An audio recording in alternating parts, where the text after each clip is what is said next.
Welcome to Another World Audiobooks. If you're confused as to why there's an episode today, it's because we have the generosity of Nicee Wagner to thank for a very special bonus full week of content here as we go through The Secret Garden. If you didn't listen to Sunday's episode, I had an interview with Nicee, and there was the first couple chapters of the book. So go back, listen to that, and get all caught up on what's going on. If you're all confused and wondering where Emma went, never fear, she will be back, regularly scheduled episode on this coming Sunday. So stay tuned for that. But in the meantime, all this crazy bonus content is like Christmas came early. Without further ado, I give you the next chapters of The Secret Garden, narrated by special guest narrator Nicee Wagner. Chapter 21. Ben Weatherstaff. One of the strange things about living in the world is that it is only now and then one is quite sure one is going to live forever and ever and ever. One knows it sometimes when it gets one up at the tender solemn dawn time and goes out and stands alone and throws one's head far back and looks up and watches the pale sky slowly changing and flushing and marvellous unknown things happening until the east almost makes one cry out and one's heart stands still at the strange unchanging majesty of the rising of the sun, which has been happening every morning for thousands and thousands and thousands of years. One knows it then for a moment or so, and one knows it sometimes when one stands by oneself in a wood at sunset, and the mysterious deep gold stillness slanting through and under the branches seems to be saying slowly again and again something one cannot quite hear, however much one tries.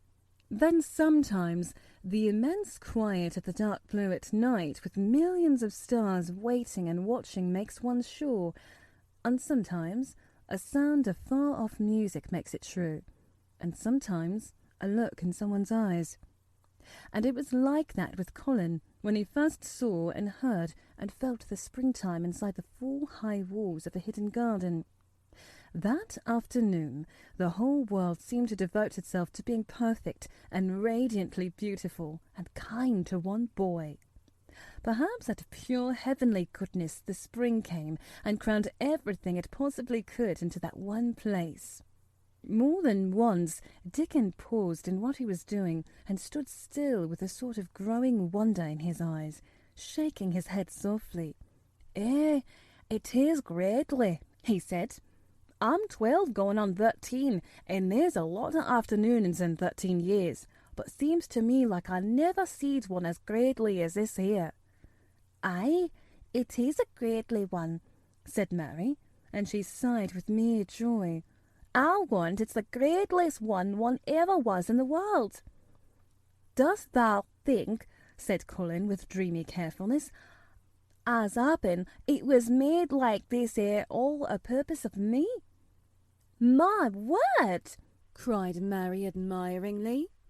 "That there is a bit of good Yorkshire. That's shipping first rate, that thou'rt." And delight reigned. They drew the chair under the plum tree, which was snow white with blossom and musical with bees. It was like a king's canopy, a fairy king's. There were flowering cherry trees near, and apple trees whose buds were pink and white, and here and there one had burst open wide. Between the blossoming branches of the canopy bits of blue sky looked down like wonderful eyes. Mary and Dickon worked a little here and there, and Colin watched them. They brought him things to look at, buds which were opening, buds which were tight closed, bits of twig whose leaves were just showing green, the feather of a woodpecker which had dropped on the grass, the empty shell of some bird early hatched. Dickon pushed the chair slowly round and round the garden, stopping every other moment to let him look at the wonders springing out of the earth or trailing down the trees. It was like being taken in state round the country of a magic king and queen and shown all the mysterious riches it contained. "I wonder if we shall see the robin," said Colin. "Thou'll see him oftener now after a bit," answered Dickon. "With the eggs hatches and the little chap, he'll be kept so busy it'll make his head swim. Thou'll see him flying backward and forward, carrying worms nigh as big as himself, and that much noise going on in the nest when he gets there as fair flusters him so as he scarce knows which big mouth to drop the first piece in, and gaping beaks and squawks on every side. Mother says as when she sees the work a robin has to keep them gaping beaks filled, she feels like she was a lady with nothing to do. She says she's seen the little chaps when she seemed like the sweat must be dropping off 'em.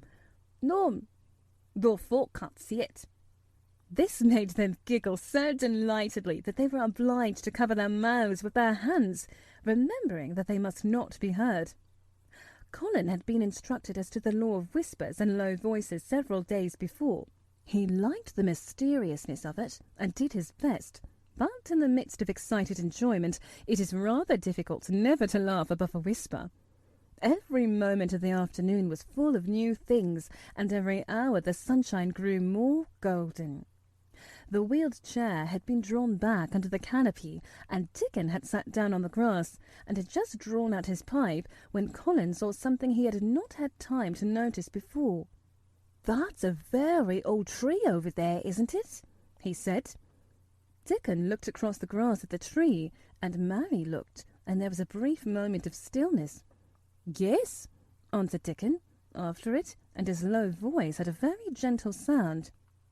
Mary gazed at the tree and thought. "The branches are quite grey, and there's not a single leaf anywhere," Colin went on. "It's quite dead, isn't it?" "Aye," admitted Dickon. "But them roses as has climbed all over it will near hide every bit of the dead wood when they're full of leaves and flowers. It won't look dead then. It'll be the prettiest of all."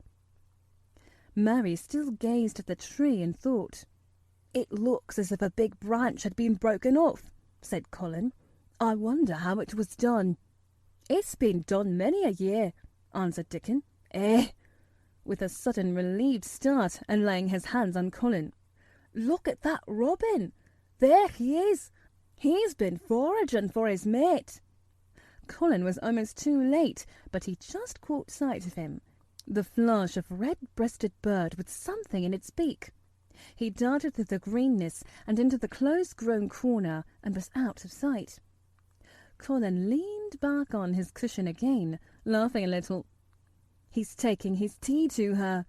Perhaps it's 5 o'clock. I think I'd like some tea myself." And so they were safe.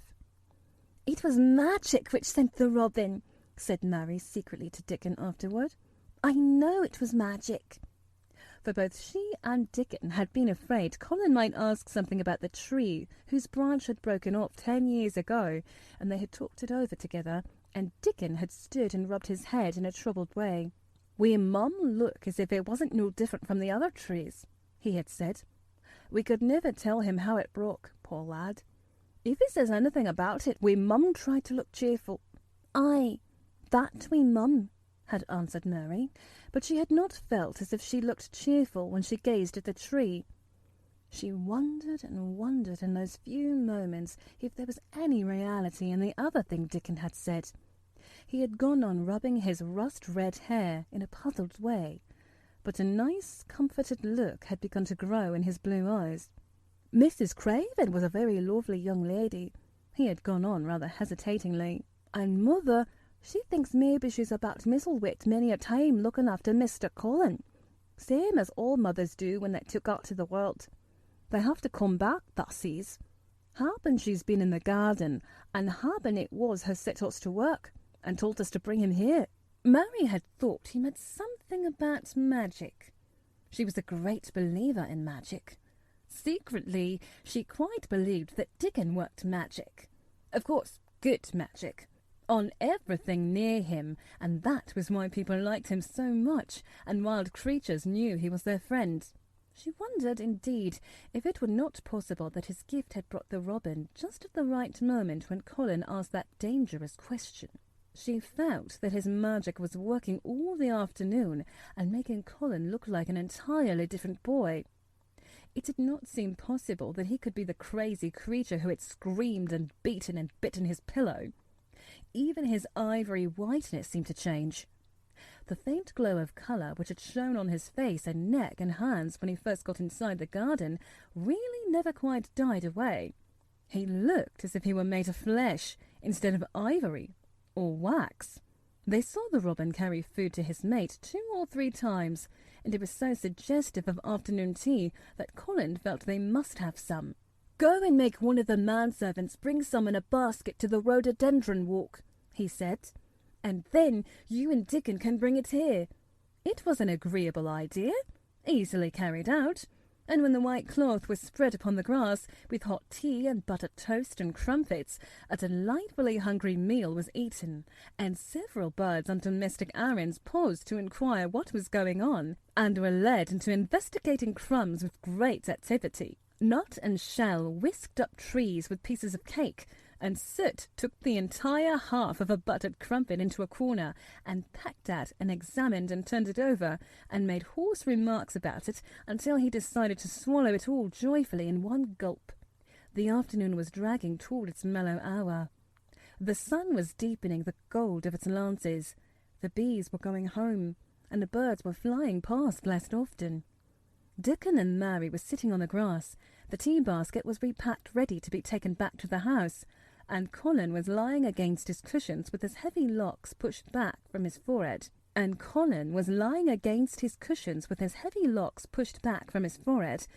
face looking quite a natural colour. "I don't want this afternoon to go," he said, "but I shall come back tomorrow, and the day after, and the day after, and the day after." "You'll get plenty of fresh air, won't you?" said Mary. "I'm going to get nothing else," he answered. "I've seen the spring now, and I'm going to see the summer. I'm going to see everything grow here. I'm going to grow here myself." "That thou will," said Dickon. "Us'll have thee walking about and digging some as other folk afore long." Colin flushed tremendously. "Walk?" he said. "Dig? Shall I?" Dickon's glance at him was delicately cautious. Neither he nor Mary had ever asked if anything was the matter with his legs. "For sure thou will," he said stoutly. "Thou's got legs of thine own, same as other folks." Mary was rather frightened until she heard Colin's answer. "Nothing really ails them," he said, "but they are so thin and weak. They shake so that I am afraid to try to stand on them." Both Mary and Dickon drew a relieved breath. "When thou stops being afraid, thou'll stand on them," Dickon said with renewed cheer, "and thou'll stop being afraid in a bit." "I shall," said Colin, and he lay still as if he were wondering about things. They were really very quiet for a little while. The sun was dropping lower. It was that hour when everything stills itself, and they really had a busy and exciting afternoon. Colin looked as if he were rusting luxuriously. Even the creatures had ceased moving about and had drawn together and were resting near them. Soot had perched on a low branch and drawn up one leg and dropped the grey film drowsily over his eyes. Mary privately thought he looked as if he might snore in a minute. In the midst of this stillness, it was rather startling when Colin half lifted his head and exclaimed in a loud, suddenly alarmed whisper, "Who is that man?" Dickon and Mary scrambled to their feet. "Man?" they both cried in low, quick voices. Colin pointed to the high wall. "Look," he whispered excitedly. "Just look." Mary and Dickon wheeled about and looked. There was Ben Weatherstaff's indignant face glaring at them over the wall from the top of a ladder. He actually shook his fist at Mary. "If thou wasn't a bachelor and thou was a wench of mine," he cried, "I'd give you a hiding." He mounted another step threateningly, as if it were his energetic intention to jump down and deal with her. But as she came toward him, he evidently thought better of it, and stood on the top shelf of his ladder, shaking his fist down at her. "I never thought much of thee," he harangued. "I couldn't abide thee the first time I set eyes on thee. A scrawny buttermilk-faced young bizzim, always asking questions and poking thy nose where it wasn't wanted. I never knowed how that got so thick with me. If it hadn't been for the robin, drat him." "Ben Weatherstaff!" called out Mary, finding her breath. She stood below him and called up to him with a sort of gasp. "Ben Weatherstaff, it was the robin who showed me the way." Then it did seem as if Ben really would scramble down on her side of the wall, he was so outraged. "There, young baden," he called down at her. "Laying the badness on a robin. Not but while he's impotent enow for anything. Him showing me away. Him! That young nut." She could see his next words burst out because he was overpowered by curiosity. "How ever in the world did thou get in?" "It was the robin who showed me the way," she protested obstinately. "He didn't know he was doing it, but he did. And I can't tell you from here while you're shaking your fist at me." He stopped shaking his fist very suddenly at that very moment, and his jaw actually dropped, and he stared over her head at something he saw coming over the grass toward him. At the first sound of his torrent of words, Colin had been so surprised that he only sat up and listened as if he were spellbound. But in the midst of it, he had recovered himself and beckoned imperiously to Dickon. "Wheel me over there," he commanded. "Wheel me quite close and stop right in front of him." And this, if you please, this is what Ben Weatherstaff beheld, and which made his jaw drop. A wheeled chair with luxurious cushions and robes which came toward him, looking rather like some sort of state coach, because a young Rajah leaned back in it with royal command in his great black-rimmed eyes, and a thin white hand extended haughtily toward him. And it stopped right under Ben Weatherstaff's nose. It was really no wonder his mouth dropped open. "Do you know who I am?" demanded the Rajah. How Ben Weatherstaff stared! His red old eyes fixed themselves on what was before him as if he were seeing a ghost. He gazed and gazed and gulped a lump down his throat and did not say a word. "Do you know who I am?" demanded Colin, still more imperiously. "Answer!" Ben Weatherstaff put his gnarled hand up and passed it over his eyes and over his forehead, and then he did answer in a queer, shaky voice. "Who thou art?" he said. "Aye, that I do. With thy mother's eyes staring at me and out of thy face. Lord knows how thou come here, but that art the poor cripple." Colin forgot that he had ever had a back. His face flushed scarlet, and he sat bolt upright. "I'm not a cripple," he cried out furiously. "I'm not." "He's not," cried Mary, almost shouting up the wall in her fierce indignation. "He's not got a lump as big as a pin. I looked, and there was none there. Not one." Ben Weatherstaff passed his hand over his forehead again and gazed as if he could never gaze enough. His hand shook, and his mouth shook, and his voice shook. It was an ignorant old man and a tactless old man, and he could only remember the things he had heard. That hasn't got a crooked back," he said hoarsely. "No," shouted Colin.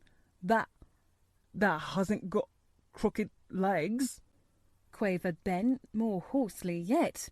It was too much. The strength which Colin usually threw into his tantrums rushed through him now in a new way. Never yet had he been accused of crooked legs, even in whispers, and the perfectly simple belief in their existence which was revealed by Ben Weatherstaff's voice was more than Rajah flesh and blood could endure. His anger and insulted pride made him forget everything but this one moment, and filled him with a power he had never known before, an almost unnatural strength. "Come here!" he shouted to Dickon, and he actually began to tear the coverings off his lower limbs and disentangle himself. "Come here! Come here! This minute!" Dickon was by his side in a second. Mary caught her breath in a short gasp and felt herself turn pale. "He can do it! He can do it! He can do it! He can!" She garbled over to herself under her breath as fast as ever she could. There was a brief, fierce scramble. The rugs were tossed on the ground. Dickon had Colin's arms. The thin legs were out. The thin feet were on the grass. Colin was standing upright, as straight as an arrow and looking strangely tall, his head thrown back and his strange eyes flashing lightning. "Look at me!" he flung up at Ben Weatherstaff. "Just look at me! You! Just look at me!" "He's as straight as I am," cried Dickon. "He's as straight as any lad in Yorkshire." What Ben Weatherstaff did, Mary thought queer beyond measure. He choked and gulped, and suddenly tears ran down his weather-wrinkled cheeks, and he struck his old hands together. "Eh," he burst forth, "the lies folks tell. Thou'rt as thin as a lath and as white as a wraith, but there's not a knob on thee. Thou'lt make a mon yet. God bless thee." Dickon held Colin's arm strongly, but the boy had not begun to falter. He stood straighter and straighter and looked Ben Weatherstaff in the face. "I'm your master," he said, "when my father is away, and you are to obey me. This is my garden. Don't dare to say a word about it. You get down from that ladder and go out to the long walk, and Miss Mary will meet you and bring you here. I want to talk to you. We did not want you, but now you will have to be in the secret. Be quick." Ben Weatherstaff's crabbed old face was still wet with that one queer rush of tears. It seemed as if he could not take his eyes from the thin, straight Colin standing on his feet with his head thrown back. "Eh, my lad." And then, remembering himself, he suddenly touched his hat gardener fashion and said, "Yes, sir. Yes, sir," and obediently disappeared as he descended the ladder. Chapter 22. When the sun went down. When his head was out of sight, Colin turned to Mary. "Go and meet him," he said, and Mary flew across the grass to the door under the ivy. Dickon was watching him with sharp eyes. There were scarlet spots on his cheeks, and he looked amazing, but he showed no signs of falling. "I can stand," he said, and his head was still held up, and he said it quite grandly. "I told thee thou could as soon as thou stopped being afraid," answered Dickon, "and thou stopped." "Yes, I've stopped," said Colin. Then suddenly he remembered something Mary had said. "Are you making magic?" he asked sharply. Dickon's curly mouth spread in a cheerful grin. "Thou's doing magic thyself," he said. "It's same magic as made these air work out to the earth." And he touched with his thick boot a clump of crocuses in the grass. Colin looked up at them. "Aye," he said slowly. "There couldn't be bigger magic than that there couldn't be." He drew himself up straighter than ever. "I'm going to walk to that tree," he said, pointing to one a few feet away from him. "I'm going to be standing when Weatherstaff comes here. I can rest against the tree if I like. When I want to sit down, I will sit down, but not before. Bring a rug from the chair." He walked to the tree, and though Dickon held his arms, he was wonderfully steady. When he stood against the tree trunk, it was not too plain that he supported himself against it, and he still held himself so straight that he looked tall. When Ben Weatherstaff came through the door in the wall, he saw him standing there, and he heard Mary muttering something under her breath. "What art saying?" he asked rather testily, because he did not want his attention distracted from the long, thin, straight boy figure and proud face. But she did not tell him. What she was saying was this: "You can do it! You can do it! I told you you could! You can do it! You can do it! You can!" She was saying it to Colin because she wanted to make magic and keep him on his feet looking like that. She could not bear that he should give in before Ben Weatherstaff. He did not give in. She was uplifted by a sudden feeling that he looked quite beautiful in spite of his thinness. He fixed his eyes on Ben Weatherstaff in his funny, imperious way. "Look at me," he commanded. "Look at me all over. Am I a hunchback? Have I got crooked legs?" Ben Weatherstaff had not quite got over his emotion, but he had recovered a little and answered almost in his usual way. "No, that," he said. "Not of the sort. What's that been doing with thyself, hiding out of sight and letting folk think that was crippled and half-witted?" "Half-witted!" said Colin angrily. "Who thought that?" "Lots of fools," said Ben. "The world's full of jackasses braying, and they never bray naught but lies. What did thou shut thyself up for?" "Everyone thought I was going to die," said Colin shortly. "I'm not." And he said it with such decision, Ben Weatherstaff looked him over, up and down and up. "Tha die?" he said with dry exultation. "Not of the sort. Thou's got too much pluck in thee. When I seed thee put thy legs on the ground in such a hurry, I knowed that was all right. Sit thee down on the rug a bit, young mister, and give me thy orders." There was a queer mixture of crabbed tenderness and shrewd understanding in his manner. Mary had poured out speech as rapidly as she could, and they had come down the long walk.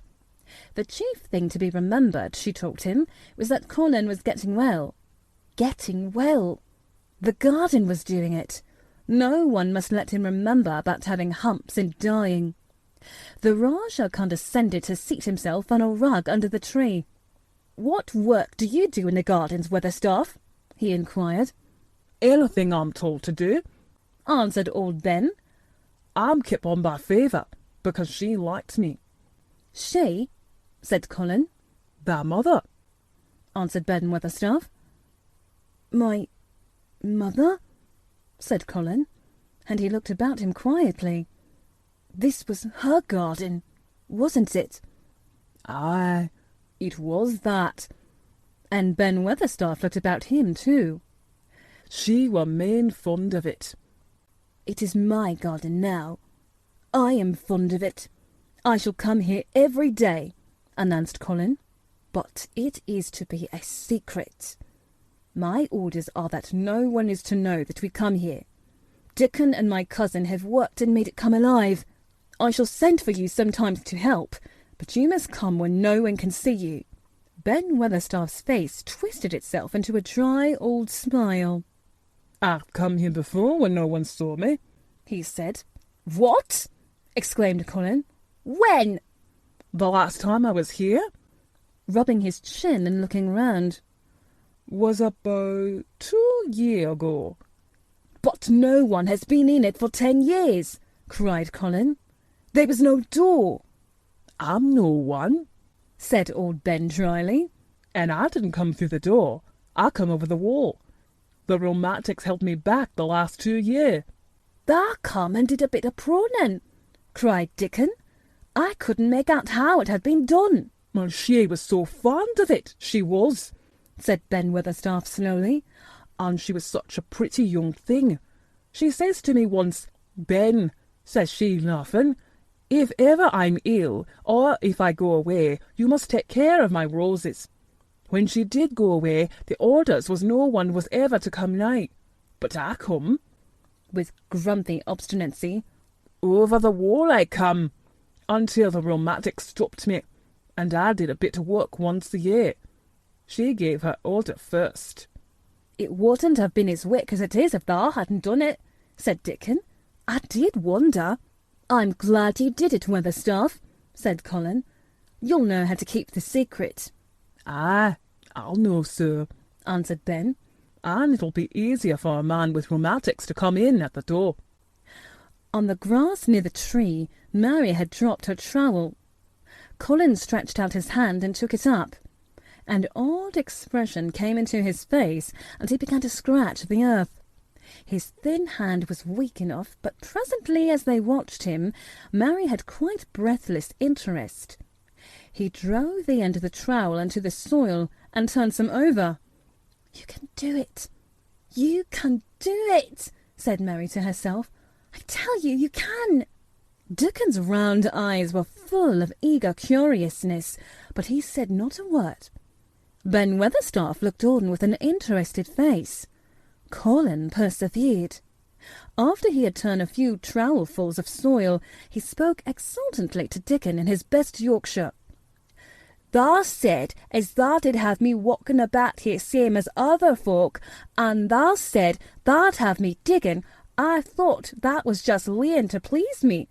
This is only the first day, and I've walked, and here I am, digging." Ben Weatherstaff's mouth fell open again when he heard him, but he ended by chuckling. He said, "That sounds as if thou'd got wits enow. That's a Yorkshire lad for sure, and thou'rt digging too. How'd thou like to plant a bit of something? I can get thee a rose in a pot."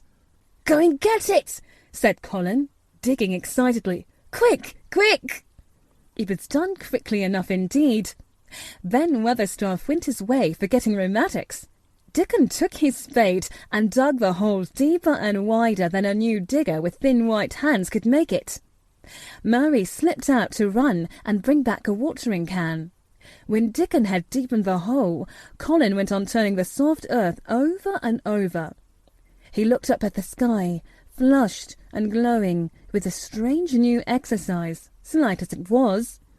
"I want to do it before the sun goes quite down," he said.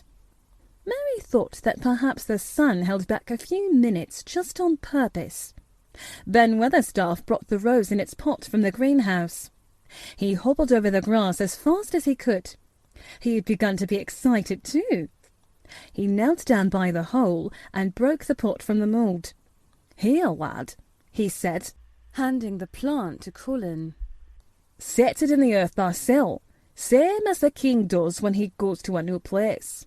The thin white hand shook a little, and Colin's face grew deeper as he set the rose in the mould and held it while old Ben made firm the earth.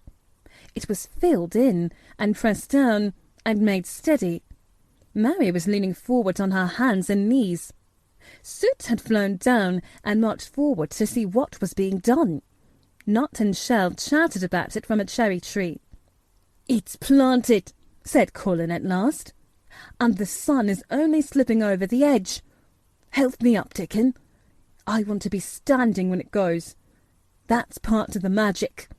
And Dickon helped him, and the magic, or whatever it was, so gave him strength that when the sun did slip over the edge and ended the strange lovely afternoon for them there, he actually stood on his 2 feet, laughing. Chapter 23. Magic. Dr. Craven had been waiting some time at the house when they returned to it. He had indeed begun to wonder if it might not be wise to send someone out to explore the garden paths. When Colin was brought back to his room, the poor man looked him over seriously. "You should not have stayed so long," he said. "You must not overexert yourself." "I am not tired at all," said Colin. "It has made me well. Tomorrow I am going out in the morning as well as in the afternoon." "I am not sure that I can allow it," answered Dr. Craven. "I am afraid it would not be wise." "It would not be wise to try to stop me," said Colin quite seriously. "I am going." Even Mary had found out that one of Colin's chief peculiarities was that he did not know in the least what a rude little brute he was, with his way of ordering people about. He had lived on a sort of desert island all his life, and as he had been the king of it, he had made his own manners, and had had no one to compare himself with. Mary had indeed been rather like him herself, and since she had been at Misselthwaite, had gradually discovered that her own manners had not been of the kind which is usual or popular. Having made this discovery, she naturally thought it of enough interest to communicate to Colin. So she sat and looked at him curiously for a few minutes after Dr. Craven had gone. She wanted to make him ask her why she was doing it, and of course she did. "What are you looking at me for?" he said. "I'm thinking that I am rather sorry for Dr. Craven." "So am I," said Colin calmly, but not without an air of some satisfaction. He won't get Misselwaite at all, now that I'm not going to die. I'm sorry for him because of that, of course, said Mary, but I was thinking just then that it must have been very horrid to have had to be polite for 10 years to a boy who was always rude. I would never have done it. Am I rude? Colin inquired undisturbedly. If you had been his own boy, and he had been a slapping sort of man, said Mary, he would have slapped you. But he daren't, said Colin. No, he daren't, answered Mistress Mary, thinking the thing out quite without prejudice. Nobody ever dared to do anything you didn't like, because you were going to die and things like that. You were such a poor thing. But, announced Colin stubbornly, I am not going to be a poor thing. I won't let people think I'm one. I stood on my feet this afternoon. It is always having your own way that has made you so queer, Mary went on, thinking aloud. Colin turned his head, frowning. Am I queer? He demanded. Yes, answered Mary, very. But you needn't be cross, she added impartially, because so am I queer, and so is Ben Weatherstaff. But I am not as queer as I was before I began to like people, and before I found the garden. I don't want to be queer, said Colin. I am not going to be, and he frowned again with determination. He was a very proud boy. He lay thinking for a while, and then Mary saw his beautiful smile begin, and gradually change his whole face. I shall stop being queer, he said, if I go every day to the garden. There is magic in there. Good magic, you know, Mary. I am sure there is. So am I, said Mary. Even if it isn't real magic, Colin said, we can pretend it is. Something is there. Something. It's magic, said Mary, but not black. It's as white as snow. They always called it magic, and indeed it seemed like it in the months that followed, the wonderful months, the radiant months, the amazing ones. Oh, the things which happened in that garden! If you had never had a garden, you cannot understand, and if you have had a garden, you will know that it would take a whole book to describe all that came to pass there. At first, it seemed that green things would never cease pushing their way through the earth and the grass, in the beds, even in the crevices of the walls. Then the green things began to show buds, and the buds began to unfurl and show colour, every shade of blue, every shade of purple, every tint and hue of crimson. In its happy days, flowers had been tucked away into every inch and hole and corner. Ben Weatherstaff had seen it done, and had himself scraped out mortar from between the bricks of the wall, and made pockets of earth for lovely clinging things to grow on. Irises and white lilies rose out of the grass in sheaves, and the green alcoves filled themselves with amazing armies of blue and white flower lances of tall delphiniums, or columbines, or campanullas. She was main fond of 'em, she was, Ben Weatherstaff said. She liked them things, and was always pointing up the blue sky, she used to tell. Not as she was one of 'em as looked down on the earth. Not her. She just loved it, but she said as the blue sky always looked so joyful. The seeds Dickon and Mary had planted grew as if fairies had tended them. Satiny poppies of all tints danced in the breeze by the score, gaily defying flowers which had lived in the garden for years, and which, it might be confessed, seemed rather to wonder how such new people had got there. And the roses, rising out of the grass, tangled round the sundial, wreathing the tree trunks and hanging from their branches, climbing up the walls and spreading over them with long garlands falling in cascades. They came alive day by day, hour by hour.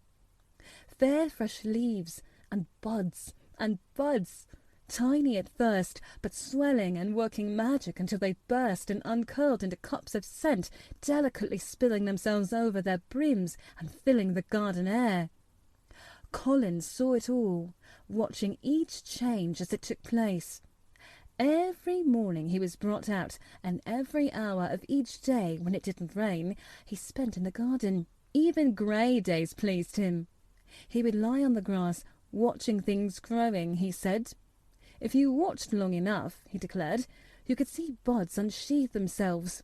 Also, you could make the acquaintance of strange busy insect things running about on various unknown but evidently serious errands, sometimes carrying tiny scraps of straw, or feather, or food, or climbing blades of grass, as if they were trees from whose tops one could look out to explore the country.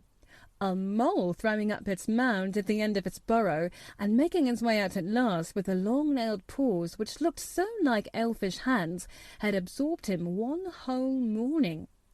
Ants' ways, beetles' ways, bees' ways, frogs' ways, birds' ways, plants' ways, gave him a new world to explore, and when Dickon revealed them all and added foxes' ways, otters' ways, ferrets' ways, squirrels' ways, and trout and water rats and badgers' ways, there was no end to the things to talk about and think over. And this was not the half of the magic. The fact that he had really once stood on his feet had set Colin thinking tremendously, and when Mary told him of the spell she had worked, he was excited and approved of it greatly. He talked of it constantly. Of course there must be lots of magic in the world, he said wisely one day, but people don't know what it is like, or how to make it. Perhaps the beginning is just to say nice things are going to happen until you make them happen. I am going to try an experiment. The next morning, when they went to the secret garden, he sent at once for Ben Weatherstaff. Ben came as quickly as he could, and found the Rajah sitting on his feet under a tree, and looking very grand, but also very beautifully smiling. "Good morning, Ben Weatherstaff," he said. "I want you and Dickon and Miss Mary to stand in a row and listen to me, because I am going to tell you something very important." Aye, sir," answered Ben Weatherstaff, touching his forehead. One of the long-concealed charms of Ben Weatherstaff was that in his boyhood he had once run away to sea, and had many voyages, so he could reply like a sailor. "I am going to try a scientific experiment," explained the Rajah. "When I grow up, I am going to make great scientific discoveries, and I am going to begin now with this experiment." Aye, sir," said Ben Weatherstaff promptly, though this was the first time he had heard of great scientific discoveries. It was the first time Mary had heard of them either, but even at this stage she had begun to realize that, queer as he was, Colin had read about a great many singular things, and was somehow a very convincing sort of boy. When he held up his head and fixed his strange eyes on you, it seemed as if you believed him almost in spite of yourself, though he was only 10 years old, going on 11. At this moment he was especially convincing because he suddenly felt the fascination of actually making a sort of speech like a grown-up person. "The great scientific discoveries I am going to make," he went on, "will be about magic. Magic is a great thing, and scarcely anyone knows anything about it except a few people in old books, and Mary a little, because she was born in India, where there are fakirs. I believe Dickon knows some magic, but perhaps he doesn't know he knows it. He charms animals and people. I would never have let him come to see me if he had not been an animal charmer, which is a boy charmer too, because a boy is an animal. I am sure there is magic in everything, only we have not sense enough to get hold of it and make it do things for us, like electricity and horses and steam." This sounded so imposing that Ben Weatherstaff became quite excited and really could not keep still. Aye, sir," he said, and he began to stand up quite straight. "When Mary found this garden, it looked quite dead," the orator proceeded. "Then something began pushing things up out of the soil and making things out of nothing. One day things weren't there, and another they were. I had never watched things before, and it made me feel very curious. Scientific people are always curious, and I am going to be scientific. I keep saying to myself, what is it? What is it? It's something. It can't be nothing. I don't know its name, so I call it magic. I have never seen the sun rise, but Mary and Dickon have, and from what they tell me, I am sure that is magic too. Something pushes it and draws it. Sometimes since I've been in the garden, I've looked up and through the trees at the sky, and I have had a strange feeling of being happy, as if something were pushing and drawing in my chest and making me breathe fast. Magic is always pushing and drawing and making things out of nothing. Everything is made out of magic. Leaves and trees, flowers and birds, badgers and foxes and squirrels and people. So it must be all around us. In this garden, in all the places. The magic in this garden has made me stand up and know I am going to live to be a man. I am going to make the scientific experiment of trying to get some and put it in myself and make it push and draw and make me strong. I don't know how to do it, but I think that if you keep thinking about it and calling it, perhaps it will come. Perhaps this is the first baby way to get in. When I was going to try to stand the first time, Mary kept saying to herself as fast as she could, "You can do it! You can do it!" And I did. I had to try myself at the same time, of course, but our magic helped me. And so did Dickens. Every morning and evening, and as often in the daytime as I can remember, I am going to say, "Magic is in me. Magic is making me well. I am going to be as strong as Dickon. As strong as Dickon. And you must all do it too. This is my experiment. Will you help, Ben Weatherstaff?" "Aye, aye, sir," said Ben Weatherstaff. "Aye, aye." "If you keep doing it every day as regularly as soldiers go through drill, we shall see what will happen and find out if the experiment succeeds. You learn things by saying them over and over and thinking about them until they stay in your mind forever, and I think it will be the same with magic. If you keep calling it to come to you and help you, it will get to be part of you, and it will stay and do things. I once heard an officer in India tell my mother that there were fakirs who said words over and over thousands of times," said Mary. "I've heard Jim Fittleworth's wife say the same thing over thousands of times, calling Jim a drunken brute," said Ben Weatherstaff dryly. "Some and all has come of that, sure enough. He gave her a good hiding, and one to the Blue Lion has got drunk as a lord." Colin drew his brows together and thought a few minutes. Then he cheered up. "Well," he said, "you see, something did come of it. She used the wrong magic until she made him beat her. If she'd used the right magic and said something nice, perhaps he wouldn't have got drunk as a lord, and perhaps he might have bought her a new bonnet." Ben Weatherstaff chuckled, and there was a shrewd admiration in his little old eyes. "That's a clever lad as well as a straight-legged one, Mr. Colin," he said. "Next time I see Bess Fittleworth, I'll give her a bit of a hint of what magic will do for her. She'd be rare and pleased if the scientific experiment worked, and so had Jim." Dickon had stood listening to the lecture, his round eyes shining with curious delight. Nut and Shell were on his shoulders, and he held a long-eared white rabbit in his arm and stroked it softly while it laid its ears along its back and enjoyed itself. "Do you think the experiment will work?" Colin asked him, wondering what he was thinking.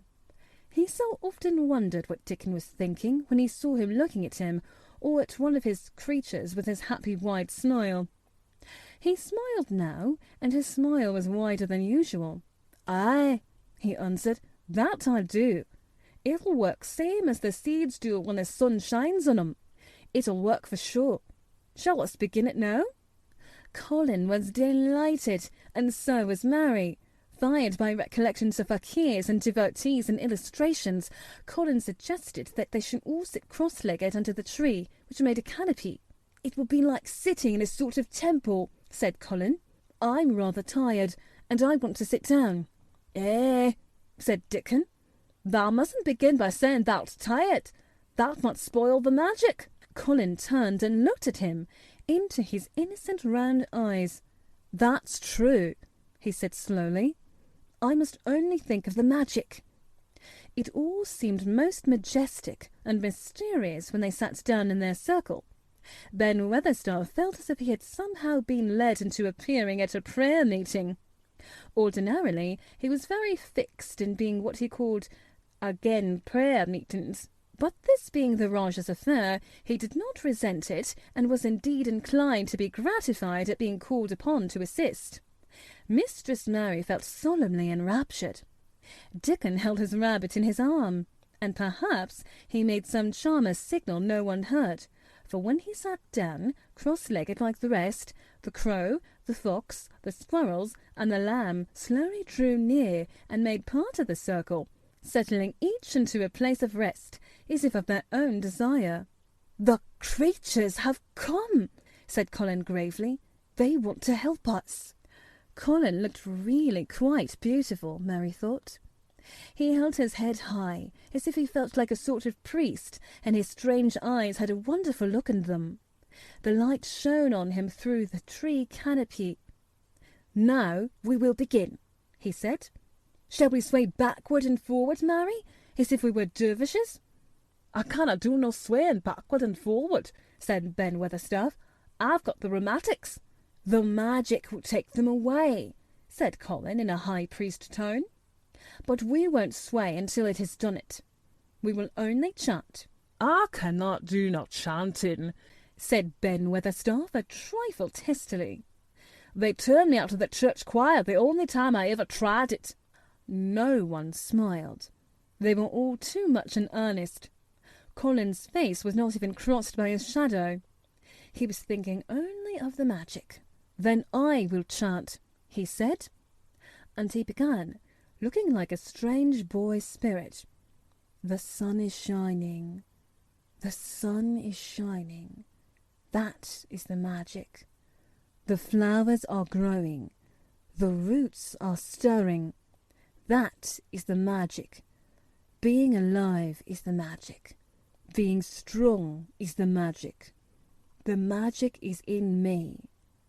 The magic is in me. It is in me. It is in me. It's in every one of us. It is in Ben Weatherstaff's back. Magic! Magic! Come and help!" He said it a great many times, not 1,000 times, but quite a goodly number. Mary listened, entranced. She felt as if it were at once queer and beautiful, and she wanted him to go on and on. Ben Weatherstaff began to feel soothed into a sort of dream, which was quite agreeable. The humming of the bees in the blossoms mingled with the chanting voice, and drowsily melted into a doze. Dickon sat cross-legged with his rabbit asleep on his arm, and a hand resting on the lamb's back. Soot had pushed away a squirrel, and huddled close to him on his shoulder. The grey film dropped over his eyes. At last, Colin stopped. "Now I am going to walk round the garden," he announced. Ben Weatherstaff's head had just dropped forward, and he lifted it with a jerk. "You have been asleep," said Colin. "Not of the sort," mumbled Ben. "The sermon was good enough, but I'm bound to get out afore the collection." He was not quite awake yet. "You're not in a church," said Colin. "Not me," said Ben, straightening himself. "Who said I were? I heard every bit of it. You said the magic was in my back. The doctor calls it rheumatics." The Rajah waved his hand. "That was the wrong magic," he said. "You will get better. You have my permission to go to your work, but come back tomorrow." "I'd like to see thee walk round the garden," grunted Ben. It was not an unfriendly grunt, but it was a grunt. In fact, being a stubborn old party and not having entire faith in magic, he had made up his mind that if he was sent away, he would climb his ladder and look over the wall, so that he might be ready to hobble back if there were any stumbling. The Rajah did not object to his staying, and so the procession was formed. It really did look like a procession. Colin was at its head, with Dickon on one side and Mary on the other. Ben Weatherstaff walked behind, and the creatures trailed after them. the lamb and the fox cub keeping close to Dickon, the white rabbit hopping along or stopping to nibble, and Soot following with the solemnity of a person who felt himself in charge. It was a procession which moved slowly, but with dignity. Every few yards it stopped to rest. Colin leaned on Dickon's arm, and privately Ben Weatherstaff kept a sharp lookout. But now and then Colin took his hand from its support and walked a few steps alone. His head was held up all the time, and he looked very grand. "The magic is in me," he kept saying. "The magic is making me strong. I can feel it. I can feel it." It seemed very certain that something was upholding and uplifting him. He sat on the seats in the alcoves, and once or twice he sat down on the grass, and several times he paused in the path and leaned on Dickon, but he would not give up until he had gone all round the garden. When he returned to the canopy tree, his cheeks were flushed, and he looked triumphant. "I did it! The magic worked!" he cried. "That is my first scientific discovery." "What would Dr. Craven say?" broke out Mary. "He won't say anything," Colin answered, "because he will not be told. This is to be the biggest secret of all. No one is to know anything about it until I have grown so strong that I can walk and run like any other boy. I shall come here every day in my chair, and I shall be taken back in it. I won't have people whispering and asking me questions, and I won't let my father hear about it until the experiment has quite succeeded. Then sometime when he comes back to Misselthwaite, I shall just walk into his study and say, 'Here I am like any other boy. I am quite well, and I shall live to be a man. It has been done by a scientific experiment.'" "He will think he is in a dream," cried Mary. "He won't believe his eyes." Colin flushed triumphantly. He had made himself believe that he was going to get well, which was really more than half the battle, if he had been aware of it. And the thought which stimulated him more than any other was this imagining what his father would look like when he saw that he had a son who was as straight and strong as other fathers' sons. One of his darkest miseries in the unhealthy, morbid past days had been his hatred of being a sickly, weak-backed boy whose father was afraid to look at him. "He'll be obliged to believe them," he said. "One of the things I am going to do, after the magic works, and before I begin to make scientific discoveries, is to be an athlete." "We shall have thee taken to boxing in a week or so," said Ben Weatherstaff. "That'll end with winning the belt and being champion prize fighter of all England." Colin fixed his eyes on him sternly. "Weatherstaff," he said, "that is disrespectful. You must not take liberties because you are in the secret. However much the magic works, I shall not be a prize fighter. I shall be a scientific discoverer." "Ah, ax pardon, sir," answered Ben, touching his forehead in salute. "I ought to have said it wasn't a joking matter." But his eyes twinkled, and secretly he was immensely pleased. He really did not mind being snubbed, since the snubbing meant that the lad was gaining strength and spirit. Chapter 24. Let Them Laugh.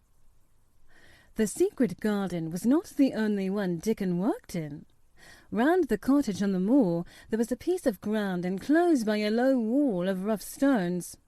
Early in the morning and late in the fading twilight, and on all the days Colin and Mary did not see him, Dickon worked there planting or tending potatoes and cabbages, turnips and carrots and herbs for his mother. In the company of his creatures he did wonders there, and was never tired of doing them, it seemed. When he dug or weeded, he whistled or sang bits of Yorkshire moor songs, or talked to Soot or Captain or the brothers and sisters he had taught to help him. "We'd never got on as comfortable as we do," Mrs. Sowerby said, "if it wasn't for Dickon's garden. Anything'll grow for him. His taters and cabbages are twice the size of anyone else's, and they've got a flavour with him as nobody has." When she found a moment to spare, she liked to go out and talk to him. After supper there was still a long clear twilight to work in, and that was her quiet time. She could sit upon the low, rough wall and look on and hear stories of the day. She loved this time. There were not only vegetables in this garden.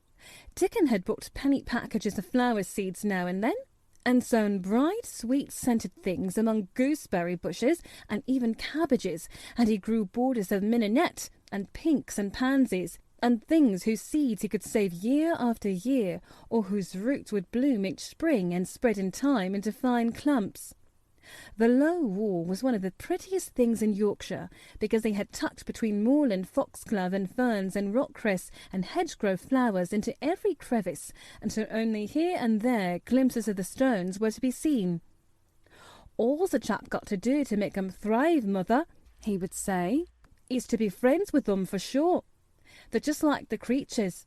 If they're thirsty, give 'em drink, and if they're hungry, give them a bit of food. They want to live same as we do. If they died, I should feel as if I'd been a bad lad and somehow treated them heartless." It was in these twilight hours that Mrs. Sowerby heard of all that happened at Misselthwaite Manor. At first she was only told that Mr. Colin had taken a fancy to going out into the grounds with Miss Mary, and that it was doing him good. But it was not long before it was agreed between the two children that Dickon's mother might come into the secret. Somehow it was not doubted that she was safe for sure. So one beautiful still evening, Dickon told the whole story, with all the thrilling details of the buried key, and the robin, and the grey haze which had seemed like deadness, and the secret Mistress Mary had planned never to reveal.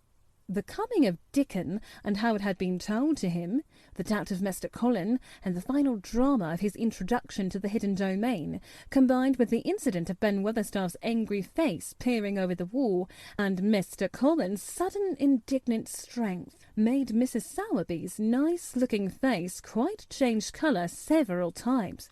"My word," she said, "it was a good thing that little lass came to the manor. It's been the making of her and the saving of him, standing on his feet, and us all thinking he was a poor half-witted lad with not a straight bone in him." She asked a great many questions, and her blue eyes were full of deep thinking. "What do they make of it at the manor, him being so well and cheerful and never complain?" she inquired. "They don't know what to make of it," answered Dickon. "Every day as comes round his face looks different. It's filling out and doesn't look so sharp, and the waxy colour is going. But he has to do his bit of complaining," with a highly entertained grin. "What for, in mercy's name?" asked Mrs. Sowerby. Dickon chuckled. "He does it to keep them from guessing what's happened. If the doctor knew he'd found out he could stand on his feet, he'd likely write and tell Mr. Craven. Mr. Craven's saving a secret to tell himself. He's going to practice his magic on his legs every day till his father comes back, and then he's going to march into his room and show him he's straight as other lads. But him and Miss Mary thinks it's best plan to do it a bit of groaning and fretting now and then to throw folk off the scent." Mrs. Sowerby was laughing a low, comfortable laugh long before he had finished his last sentence. She said, "That pays overjoying themselves, I'll warrant. They'll get a good bit of acting out of it, and there's nothing children likes as play acting. Let's hear what they do, Dickon lad." Dickon stopped weeding and sat upon his heels to tell her. His eyes were twinkling with fun. "Mr. Colin is carried away to his chair every time he goes out," he explained, "and he flies out at John the footman for not carrying him careful enough.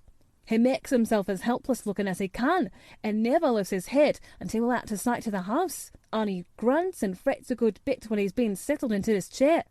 Him and Miss Mary's both got to enjoying it, and when he groans and complains, she'll say, 'Poor Colin, does it hurt you so much?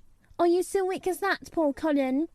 But the trouble is that sometimes they can scarce keep from bursting and laughing. When we get safe into the garden, they laugh till they've no breath left to laugh with, and they have to snuff their faces into Mr. Colin's cushions to keep the gardeners from hearing it if any of 'em's about." "The more they laugh, the better for 'em," said Mrs. Sowerby, still laughing herself. Good healthy child laughing better than pills any day of the year. That pair'll plump 'em up for sure. They are plumping up, said Dickon. They're that hungry they don't know how to get enough to eat without making talk. Mr. Cullen says if he keeps sending for more food, they won't believe he's an invalid at all. Miss Mary says she'll let him eat her share, but he says that if she goes hungry, she'll get thin, and they mun both get fat at once. Mrs. Sowerby laughed so heartily at the revelation of this difficulty that she quite rocked backward and forward in her blue cloak, and Dickon laughed with her. "I'll tell thee what, lad," Mrs. Sowerby said when she could speak. "I've thought of a way to help 'em. When thou goes to 'em in the mornings, thou shalt take a pail of good new milk, and I'll bake 'em a crusty cottage loaf, or some buns with currants in 'em, same as your children like. Nothing so good as fresh milk and bread. Then they could take off the edge of their hunger while they were in the garden, and the fine food they get indoors 'ud polish up the corners." "Eh, mother," said Dickon admiringly, "what a wonder thou'rt! Thou always sees a way out of things. There was quite in a pother yesterday. They didn't see how they was to manage without ordering up some food. They felt that empty inside. They're two young uns growing fast, and health's coming back to both of 'em. Children like that feels like young wolves, and food's flesh and blood to 'em," said Mrs. Sowerby. Then she smiled Dickon's own curving smile. "Eh, but they're enjoying themselves for sure," she said. She was quite right. The comfortable, wonderful mother creature, and she had never been more so than when she had said their play-acting would be their joy. Colin and Mary found it one of the most thrilling sources of entertainment. The idea of protecting themselves from suspicion had been unconsciously suggested to them first by the puzzled nurse and then by Dr. Craven himself. "Your appetite is improving very much, Master Colin," the nurse had said one day. "You used to eat nothing, and so many things disagreed with you." "Nothing disagrees with me now," replied Colin. And then, seeing the nurse looking at him curiously, he suddenly remembered that perhaps he ought not to appear too well just yet. "At least, things don't so often disagree with me. It's the fresh air." "Perhaps it is," said the nurse, still looking at him with a mystified expression. "But I must talk to Dr. Craven about it." "How she stared at you!" said Mary when she went away, "as if she thought there must be something to find out." "I won't have her finding out things," said Colin. "No one must begin to find out yet." When Dr. Craven came that morning, he seemed puzzled also. He asked a number of questions, to Colin's great annoyance. "You stay out in the garden a great deal," he suggested. "Where do you go?" Colin put on his favourite air of dignified indifference to opinion. "I will not let anyone know where I go," he answered. "I go to a place I like. Everyone has orders to keep out of the way. I won't be watched and stared at. You know that." "You seem to be out all day, but I do not think it has done you harm." "I do not think so. The nurse says that you can eat much more than you ever have done before." "Perhaps," said Colin, prompted by a sudden inspiration. "Perhaps it is an unnatural appetite." "I do not think so, as your food seems to agree with you," said Dr. Craven. "You are gaining flesh rapidly, and your colour is better." "Perhaps I am bloated and feverish," said Colin, assuming a discouraging air of gloom. "People who are not going to live are often different." Dr. Craven shook his head. He was holding Colin's wrist, and he pushed up his sleeve and felt his arm. "You are not feverish," he said thoughtfully, "and such flesh as you have gained is healthy. If you can keep this up, my boy, we need not talk of dying. Your father will be happy to hear of this remarkable improvement." "I won't have him told," Colin broke forth fiercely. "It will only disappoint him if I get worse again. And I may get worse this very night. I might have a raging fever. I feel as if I might be beginning to have one now. I won't have letters written to my father. I won't. I won't! You are making me angry, and you know that is bad for me. I feel hot already. I hate being written about and being talked over as much as I hate being stared at." "Hush, my boy," Dr. Craven soothed him. "Nothing shall be written without your permission. You are too sensitive about things. You must not undo the good which has been done." He said no more about writing to Mr. Craven, and when he saw the nurse, he privately warned her that such a possibility must not be mentioned to the patient. "The boy is extraordinarily better," he said. "His advance seems almost abnormal, but of course he is doing now of his own free will what we could not make him do before. Still, he excites himself very easily, and nothing must be said to irritate him." Mary and Colin were much alarmed and talked together anxiously. From this time dated their plan of play acting. "I may be obliged to have a tantrum," said Colin regretfully. "I don't want to have one, and I'm not miserable enough now to work myself into a big one. Perhaps I couldn't have one at all. That lump doesn't come in my throat now, and I keep thinking of nice things instead of horrible ones. But if they talk about writing to my father, I shall have to do something." He made up his mind to eat less, but unfortunately it was not possible to carry out this brilliant idea when he wakened each morning with an amazing appetite, and the table near his sofa was set with a breakfast of homemade bread and fresh butter, snow-white eggs, raspberry jam, and clotted cream. Mary always breakfasted with him, and when they found themselves at the table, particularly if there were delicate slices of sizzling ham sending forth tempting odours from under a hot silver cover, they would look into each other's eyes in desperation. "I think we shall have to eat it all this morning, Mary," Colin always ended by saying. "We can send away some of the lunch and a great deal of the dinner."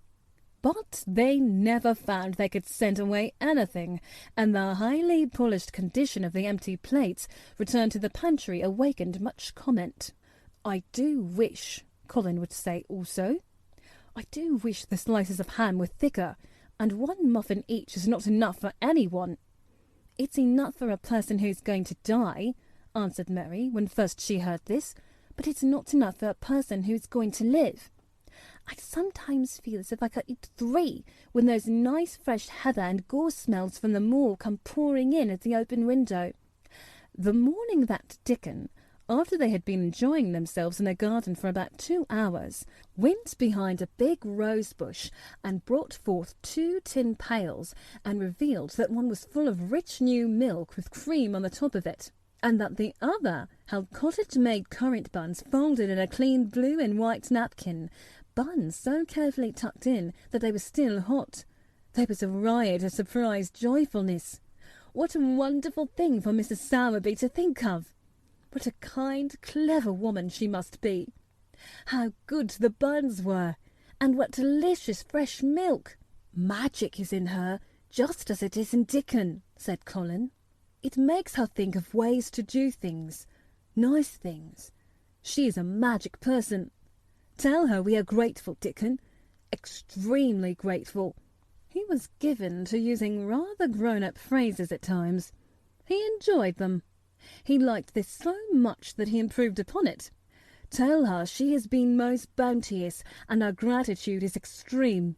And then, forgetting his grandeur, he fell to and stuffed himself with buns and drank milk out of the parley in copious draughts, in the manner of any hungry little boy who had been taking unusual exercise and breathing in moorland air, and whose breakfast was more than 2 hours behind him. This was the beginning of many agreeable incidents of the same kind.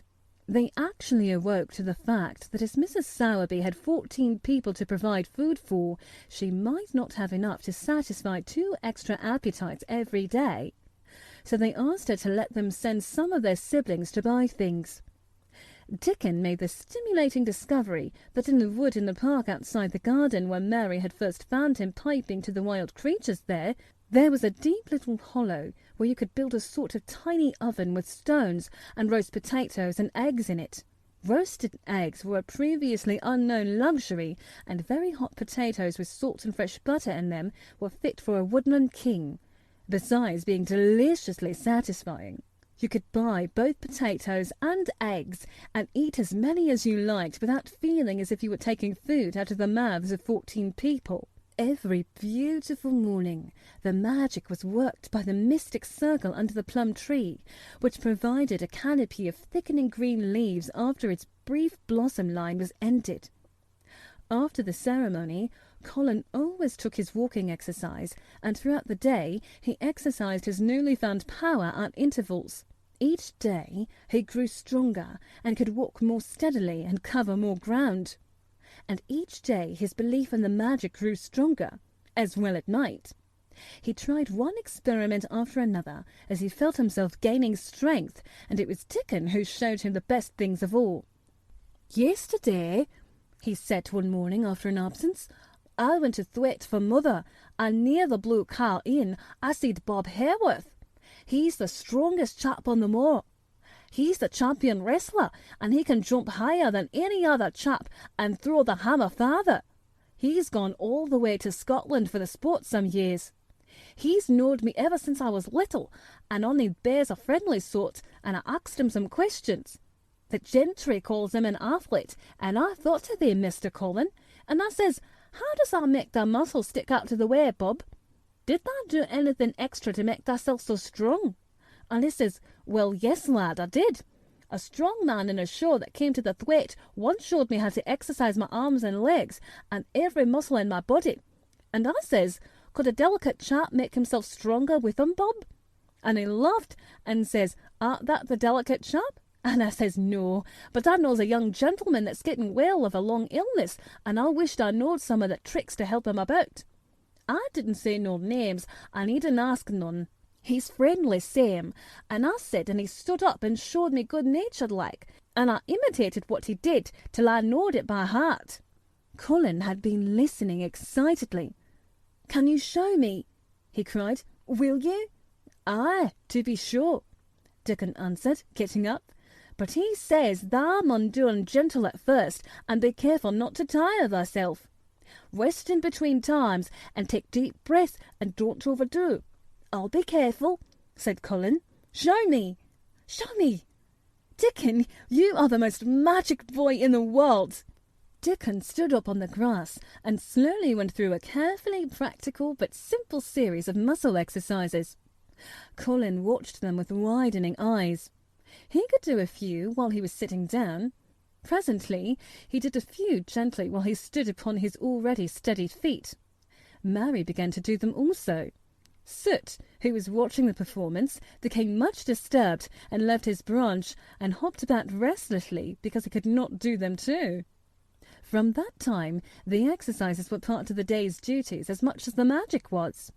It became possible for both Colin and Mary to do more of them each time they tried, and such appetites were the results that but for the basket Dickon put down behind the bus each morning when he arrived, they would have been lost. But the little oven in the hollow and Mrs. Sowerby's bounties were so satisfying that Mrs. Medlock and the nurse and Dr. Craven became mystified again. You can trifle with your breakfast and seem to disdain your dinner if you are full to the brim with roasted eggs and potatoes and richly frothed new milk and oatcakes and buns and heather honey and clotted cream. "They are eating next to nothing," said the nurse. "They'll die of starvation if they can't be persuaded to take some nourishment. And yet see how they look." "Look!" exclaimed Mrs. Medlock indignantly. "I'm more than to death with them. They're a pair of young Satans, bursting their jackets one day and the next turning up their noses at the best meals cook can tempt them with. Not a mouthful of that lovely young fowl and bread sauce did they set a fork into yesterday, and the poor woman fair invented a pudding for them, and back it sent. She almost cried. She's afraid she'll be blamed if they starve themselves into their graves." Dr. Craven came and looked at Colin long and carefully. He wore an extremely worried expression when the nurse talked to him and showed him the almost untouched tray of breakfast she had saved for him to look at.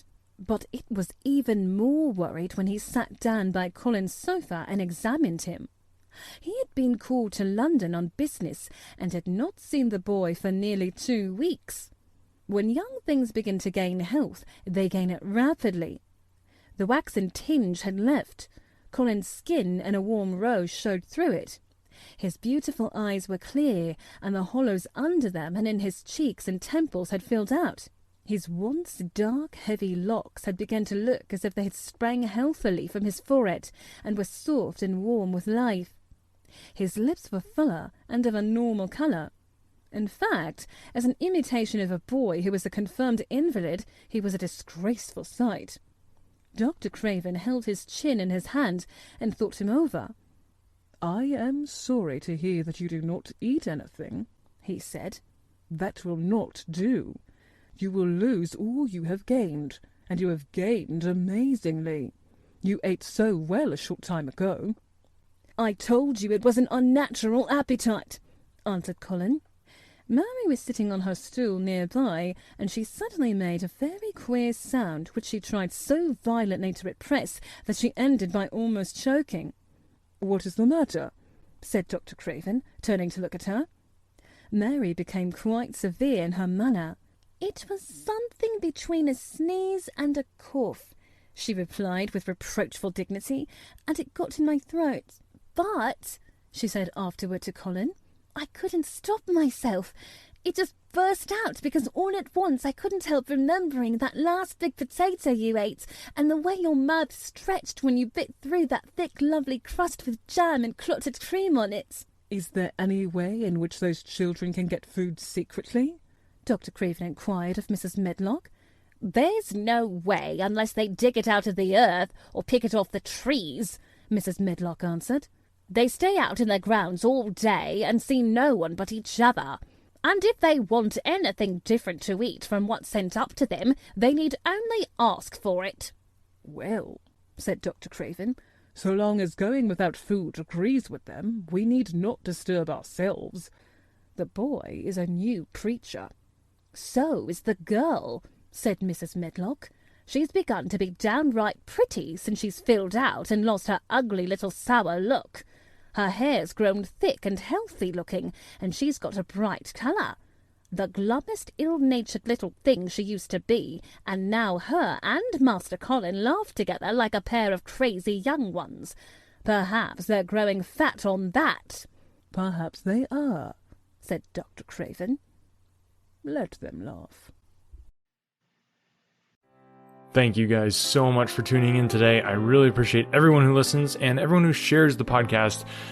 Tons of bonus content here. Be sure to check out Nicee's links. They're going to be in the show notes down below. Check out the other work that she is doing and send some love her way. Thank you so much to Nicee again for just her generosity. I mean, she put so much time and effort into this, and it's coming out great. So I hope you guys are enjoying it, enjoying all the bonus content. Like I said, we'll be back on Sunday with our normally scheduled episode of Emma. So stay tuned for that, and in the meantime, enjoy all this awesomeness. Thanks for listening, guys. Remember to share the show with somebody that you know who might enjoy a free audiobook.